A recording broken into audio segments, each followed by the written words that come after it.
प्रस्ताव जो हम लोगों ने लगाया था, और महत्वपूर्ण विषय जो हुई प्राकृतिक आपदा का था, 27% आरक्षण को लेके ओबीसी के नौजवान जिनका भविष्य अंधकारमय है, जो फॉर्म भरने के बाद भी परीक्षा नहीं दे पा रहे हैं, उनको आप 14% में कर दिए, 27% में उनका फॉर्म भरा गया। और ऐसे बहुत सारे विषय थे, और वैसे महंगाई बहुत बड़ा विषय था, महंगाई पे भी सघन प्रस्ताव लगा था, बेरोजगारी पे भी लगा था। सरकार चर्चा से भगना चाहती है और सरकार विपक्ष के ऊपर आरोप लगा रही है। अरे विपक्ष तो अपनी भूमिका निभाएगा ना। अगर हमने बहिर्गमन किया था, ये आवाज उठाई थी, आप थोड़ी देर के लिए सदन रोक के दोबारा भी आप बुला सकते थे, पर इनकी मंशा सदन चलाने की कतई नहीं थी। ये चर्चा से भगना चाहते हैं, क्योंकि जब क्वेश्चन आवर चलता है तो सत्ता पक्ष और विपक्ष दोनों विधायक सवाल जवाब करते हैं और सरकार कटघरे में खड़ी होती है, और सरकार को पता चलता है कि उसकी क्या स्थिति है, और वो अपनी स्थिति प्रदेश की जनता को बताना नहीं चाहती। सरकार को बताना चाहिए कि उनके पास पैसा नहीं है, सिर्फ मुंह गाज बजा रहे हैं। अब आप देखिए हर चीज कितनी महंगी हो गई, और ये जो पैसा जा रहा है, केंद्र और प्रदेश सरकार टैक्स का पैसा जो ले रही है, तो उस पैसे का कम से कम हमारे किसानों का कर्ज माफी करेंगे क्या? हमारी सरकार थी, हमने किसानों का 27 लाख किसानों का कर्जा माफ किया। जो बोलते नहीं हुआ, हमारे पास तो प्रमाण है। हमने गौशालाएं बनाई थी, आज वो गौशाला बदहाल स्थिति में है। आज ही हमसे कई किसान मिले, रीवा जिले में भी गौशाला जो बनी थी सब बंद पड़ी हुई है। तो ये कौन ठीक करेगा? सिर्फ नारा देने से होता है क्या? धर्म की बात करते हैं, पर जो व्यवस्थाएं हम लोगों ने इतने कम समय में बनाई थी, सामाजिक सुरक्षा पेंशन 300 से 600 किया था, 51,000 रुपए कन्या विवाह का किया था हमने 28,000 से, और उसका इम्प्लीमेंट भी करना शुरू कर दिया था। आपकी सरकार, आपके द्वारा हम लोगों ने शुरू किया था। मंत्री जाते थे, अधिकारी अफसर गांव में जाते थे, वही सुनवाई करते थे, छोटे मोटे काम का निराकरण मौके पे कर देते थे। तो ये अंतर है भाजपा और कांग्रेस में।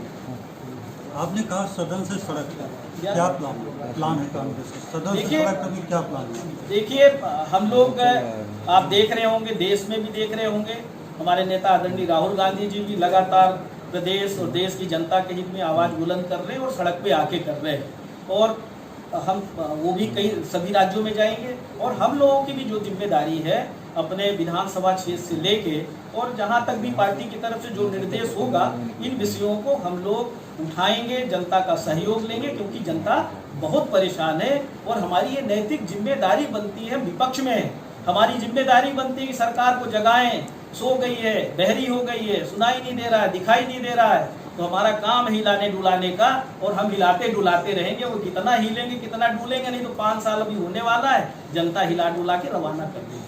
ओबीसी आरक्षण तो बार बार आप लोगों को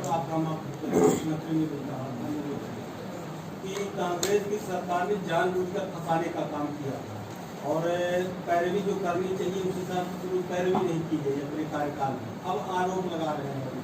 देखिए, ये पूरी तरह से शिवराज सिंह जी का और भारतीय जनता पार्टी की सरकार के मंत्रियों का, नेताओं का मनगढ़ंत आरोप है। मेरा आरोप उनके ऊपर है कि पहले जब हमारी सरकार थी, दिग्विजय सिंह जी मुख्यमंत्री थे, उस समय भी आरक्षण 27% लागू किया था। क्यों अच्छे से पैरवी नहीं की? अपने लिए तो शिवराज सिंह जी मानहानि के मुकदमे के लिए 10 लाख का वकील खड़ा करते हैं, हमारे पास तो प्रूफ है, 10 लाख का भुगतान हुआ है। और ओबीसी आरक्षण के लिए 27% के लिए क्यों काबिल वकील नहीं खड़ा किया जो पैरवी करता? फिर वहां से हारने के बाद भी 4 साल तक क्यों शिवराज सिंह जी ने ओबीसी आरक्षण लागू करने के लिए प्रदेश सरकार ने पहल नहीं की? हमारी सरकार बनी, हमने पहल की, लागू किया, गजट नोटिफिकेशन किया और सभी विभागों को इम्प्लीमेंटेशन के लिए भेज दिया। तो सर, और बताया नहीं, हलफनामा दिया है ना, पहले ही बता दिया, ये सरकार का हलफनामा है जो कोर्ट में एडिशनल एडवोकेट, वो बोलते हैं हमारा वकील नहीं, एडवोकेट जनरल नहीं खड़ा हुआ। अरे हमारा सरकारी वकील तो खड़ा हुआ ना, पर इनका एडवोकेट जनरल जाके ये तो सरकार का पक्ष रखाया ना कि अभी बढ़ा हुआ आरक्षण रोक दें। जनता के बीच वो यही बातें बार बार दोहरा रहे, तो संगठन की ओर से आप लोग कैसे ये हम लोग जो है इस बात को जगह जगह पहुंचाने का काम करेंगे। जितनी भी विसंगतियां हैं, जिस तरह से संवैधानिक व्यवस्था को जो अधिकार मिला हुआ है SC ST OBC के लोगों को या सामान्य वर्ग को, अगर किसी भी तरह से सरकार जिस तरह से लापरवाही कर रही है, उसका लिपापोती करने का काम कर रही है, संवैधानिक व्यवस्था की खिल्ली उड़ाने का जो काम कर रहे हैं, कांग्रेस पार्टी का एक एक कार्यकर्ता, एक एक नेता अब गली गली में जाएगा, नुक्कड़ सभाएं भी करेगा, इनका घेराव भी करेगा। अभी तो हम SDM तहसील कार्यालय का तो करते हैं, मंत्रियों का भी घेराव करेंगे, उनसे पूछेंगे। और हमने तो बोला है सदन के अंदर कि ये जितने SC ST OBC वाले बैठे हैं मंत्री विधायक, आप जनता पूछेगी, आप लोगों के मुंह से आवाज़ नहीं निकल रही है। आप लोग पूरी तरह से जो आंख बंद करके सुनाई नहीं दे रहा, दिखाई नहीं दे रहा है, हम लोग जगाएंगे, वहाँ की जनता से जाके बोलेंगे ये आप लोग, आपके साथ अन्याय हो रहा है, ये आपका विधायक, आपका मंत्री वहाँ बैठे थे, इनके मुंह से आवाज़ नहीं निकली, ये आपके हितैषी नहीं है। तो ये बात तो हम लोग करेंगे, अब बैठने वाले नहीं। शुरुआत हुई। शिवराज सिंह चौहान ने 26 जनवरी को रीवा में अनाउंसमेंट किया था कि सवर्ण आयोग का गठन करेंगे। आज उन्हीं की पार्टी के विधायक क्वेश्चन रेज कर रहे हैं कि खंडे बस्ते में ये चीजें चली गई हैं। ये डिस्कशन देखिए बड़े हास्यास्पद बात है कि अभी तक शिवराज सिंह जी ने बहुत सारे आयोग गठित किए, उन आयोगों की क्या स्थिति है आप उस पर भी तो जाइए। बहुत सारे आयोग बनाए हैं, और आयोग बनाना कोई सोल्यूशन नहीं है। कोई घटना घट जाए तो हम नया कानून बना दें, ये सोल्यूशन नहीं है। जितना कानून हमारे संविधान में पहले से है, अगर उसी को हम सही ढंग से निष्पक्ष भाव से क्रियान्वित कर दें तो हम समझते हैं कि वो ज़्यादा महत्वपूर्ण है। पर ये भारतीय जनता पार्टी के नेता और इनकी सरकारें सिर्फ और सिर्फ नई नई बातें करते हैं। एक बात करेंगे, थोड़े दिन में दूसरी बात करने लगेंगे, तो इनका कोई एजेंडा नहीं है। इनका एजेंडा लगातार देश को गुमराह करने का है। अब कहाँ से अच्छे दिन से शुरू करके आत्मनिर्भर भारत पे छोड़ दिया। 16 साल में मध्य प्रदेश को आत्मनिर्भर नहीं बना पाए, अब बोलते हैं आत्मनिर्भर बनाएंगे। तो ये कैसा आत्मनिर्भर बनाएंगे?